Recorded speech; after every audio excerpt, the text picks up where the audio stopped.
ലമൈൻ യമാലിൻ്റെ കഥ തുടങ്ങുന്നത് സ്പെയിനിലെ ഒരു ചെറിയ കുടിയേറ്റ കുടുംബത്തിൻ്റെ വരാന്തയിൽ നിന്നാണ്.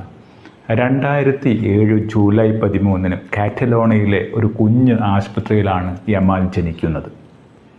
പിതാവ് മൗനിർ നസ്രാവി മൊറോക്കോയിൽ നിന്നും ജോലി തേടിയെത്തിയ ഒരു കുടിയേറ്റക്കാരനായിരുന്നു. മാതാവായ ഷൈല അബാനയാവട്ടെ ഇക്വറ്റോറിയൽ ഗിനിയയിൽ നിന്നും സമാനമായ പ്രശ്നങ്ങളോടെ സ്പെയിനിൽ കുടിയേറി പാർത്തതായിരുന്നു. ദാരിദ്ര്യവും ജീവിത സാഹചര്യങ്ങളുമായിരുന്നു ഇവരുടെ രണ്ടുപേരുടെയും ഏറ്റവും വലിയ പ്രശ്നങ്ങൾ. കഠിനമായ പരീക്ഷണങ്ങളിലൂടെ ജീവിതം നീങ്ങുമ്പോഴാണ് അവർ രണ്ടുപേരും തമ്മിൽ ഒരുമിക്കാൻ തീരുമാനിച്ചത്. അവർക്കൊരു കുഞ്ഞു പിറന്നപ്പോൾ അവന് വേണ്ട അടിസ്ഥാന സൗകര്യങ്ങളൊന്നും ഒരുക്കാനുള്ള സാമ്പത്തിക സ്ഥിതി അവർക്കുണ്ടായിരുന്നില്ല. ബാഴ്സലോണയിലെ അതിദരിദ്രമായ റൊക്കഫോണ്ട എന്ന പ്രദേശത്താണ് ഇവർ ജീവിതം ആരംഭിക്കുന്നത്. ദാരിദ്ര്യത്തിൻ്റെ വിലാസമായി കാണുന്ന അവിടെ ഗാംബിയ, സെനഗൽ, മൊറോക്കോ തുടങ്ങിയ രാജ്യങ്ങളിലെ ആളുകളാണ് കൂടുതലും താമസിച്ചിരുന്നത്. റൊക്കഫോണ്ട തൻ്റെ സ്വപ്ന ഭൂമിയാണെന്ന് യമാൽ പറഞ്ഞിട്ടുണ്ട്. എന്നിരുന്നാലും റൊക്കഫോണ്ടയിൽ അവരെ ഒരു ചരിത്ര നിയോഗം കാത്തിരിക്കുന്നുണ്ടായിരുന്നു. ഇവിടെയാണ് യമാലിൻ്റെ ജീവിതത്തിലെ ഒരു വിചിത്ര നിയോഗം കടന്നു വരുന്നത്. ലാമിൻ ജനിച്ച അതേ വർഷം അതേ മാസം ബാഴ്സലോണയും യൂണിസെഫും ചേർന്ന് ഒരു ചാരിറ്റി ഫോട്ടോഷൂട്ട് നടത്താൻ തീരുമാനിച്ചു. അതിനായി അവർ ഒരു നറുക്കെടുപ്പ് നടത്തി. ഭാഗ്യം തേടിയെത്തിയത് ആ കുടിയേറ്റ കുടുംബത്തെയായിരുന്നു. ഫോട്ടോഗ്രാഫർ ജോവാൻ മോൺസെറ്റ് ഒരുക്കിയ ആ സെറ്റിൽ ബാഴ്സലോണയുടെ സൂപ്പർ താരം 20കാരനായ ലയണൽ മെസ്സി ആ കുഞ്ഞിനെ പ്ലാസ്റ്റിക് ഡബ്ബിൽ കടത്തി കുളിപ്പിക്കുകയായിരുന്നു. വർഷങ്ങൾക്ക് ശേഷം ആ ചിത്രം വൈറലാകുമ്പോൾ ആരും കരുതിയില്ല അന്ന് മെസ്സി കുളിപ്പിച്ച ആ കുഞ്ഞ് അടുത്ത ഫുട്ബോൾ ചക്രവർത്തിയായി മാറുമെന്ന്. യമാലിനെ വളർത്താൻ മാതാപിതാക്കൾ വളരെയേറെ പണിപ്പെട്ടു. അപ്പോഴാണ് മറ്റൊരു സംഭവം ഉണ്ടാവുന്നത്. ആ കുടുംബത്തിൻ്റെ ബുദ്ധിമുട്ടുകൾ മനസ്സിലാക്കിയ 2 സുഹൃത്തുക്കൾ അവരെ സഹായിക്കാനെത്തി. ആ കൂട്ടുകാരിൽ ഒരാളുടെ പേര് ലമൈൻ എന്നും മറ്റേയാളുടെ പേര് യമാൽ എന്നുമായിരുന്നു. അവരോടുള്ള സ്നേഹത്തിൻ്റെ ഭാഗമായിട്ടാണ് കുട്ടിക്ക് ലമൈൻ യമാൽ എന്ന പേര് മാതാപിതാക്കൾ നിർദ്ദേശിച്ചത്.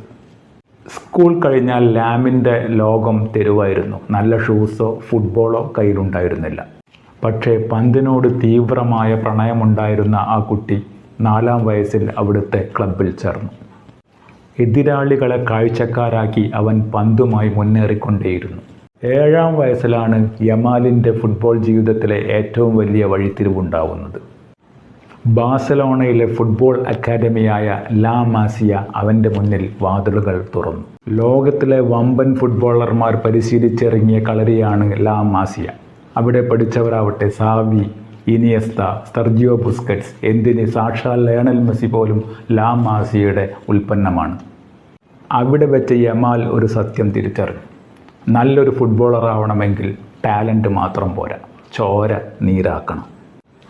പരിശീലനം കഴിഞ്ഞാൽ മൈതാനം വിട്ടു പോവാൻ അവന് മനസ്സുണ്ടായിരുന്നില്ല. അത് കണ്ട് കോച്ചുമാർ പറഞ്ഞു, ഈ കുട്ടിയെ ഫുട്ബോൾ കളി പഠിപ്പിക്കാനല്ല, മറിച്ച് അവനെ നിയന്ത്രിക്കാനാണ് പ്രയാസം.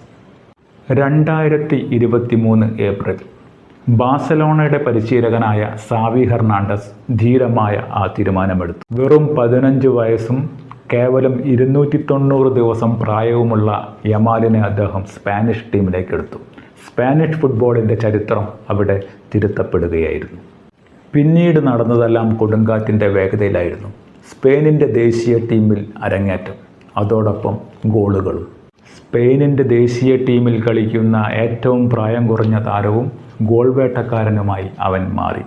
മൊറോക്കോയും ഇക്വറ്റോറിയൽ ഗിനിയും തങ്ങളുടെ ദേശീയ ടീമിലേക്ക് യമാലിനെ ക്ഷണിച്ചെങ്കിലും തന്നെ വളർത്തിയ സ്പെയിനായിരുന്നു അവൻ തിരഞ്ഞെടുത്തത്.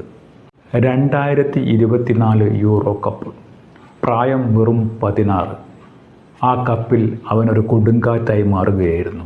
തന്നെക്കാളും എത്രയോ പ്രായമുള്ള പ്രതിരോധ നിരക്കാരെ വെട്ടിയൊഴിഞ്ഞ് അവൻ അത്ഭുതമായ ഗോളുകൾ കുറിച്ചു.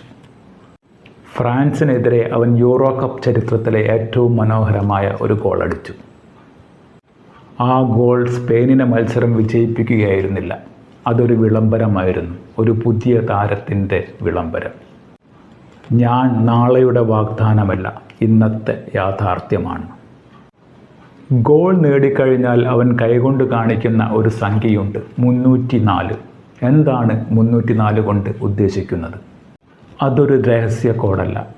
താൻ ജനിച്ചു വളർന്ന അതിദരിദ്രമായ റൊക്കോഫണ്ടോ പ്രദേശത്തിൻ്റെ തപാൽ കോഡാണ്.